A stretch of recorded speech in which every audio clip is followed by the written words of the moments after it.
آخری دن board conference کی جاتی ہے کہ جس کے اندر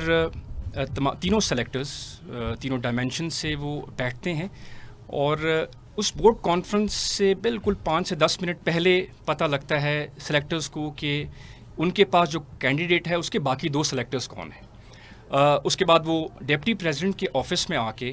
جی ٹی او اور جو سائیک آفسر ہوتے ہیں وہ بیٹھ جاتے ہیں اور پھر ایک ایک کر کے بہت ڈیٹیل میں ہم کینڈیڈیٹ کو ڈسکس کرتے ہیں۔ ہر ایک کے پاس جو اس کی آبزرویشنز ہوتی ہیں وہ اس کو بتاتا ہے اور اس کے بارے میں ہم تھریڈ بیئر ڈسکس کرتے ہیں،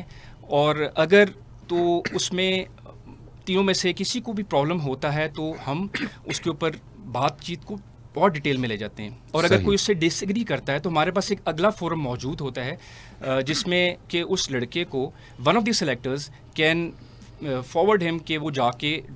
جو کمانڈنٹ ہوتے ہیں ان کے ساتھ اس کا انٹرویو ہو سکتا ہے، یا اگر وہ جیٹو کے کسی ٹاسک میں کسی چیز میں لیک کر رہا ہے تو اس کا آؤٹ ڈور ٹاسک دوبارہ کنڈکٹ کرایا جا سکتا ہے۔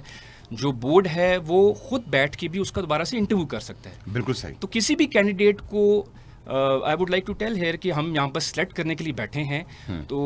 ناٹ ریکمینڈ کرنے کے لیے ہم بہت زیادہ سوچتے ہیں، اس کو ہم بہت زیادہ موقع دیتے ہیں اپنے پاس بھی، باہر بھی، اور ایون کمانڈنٹ کے پاس بھیج کے بھی، تاکہ جو کینڈیڈیٹ ہے ہم اس کی تسلی کر لیں کہ انفارچونیٹلی بالکل صحیح۔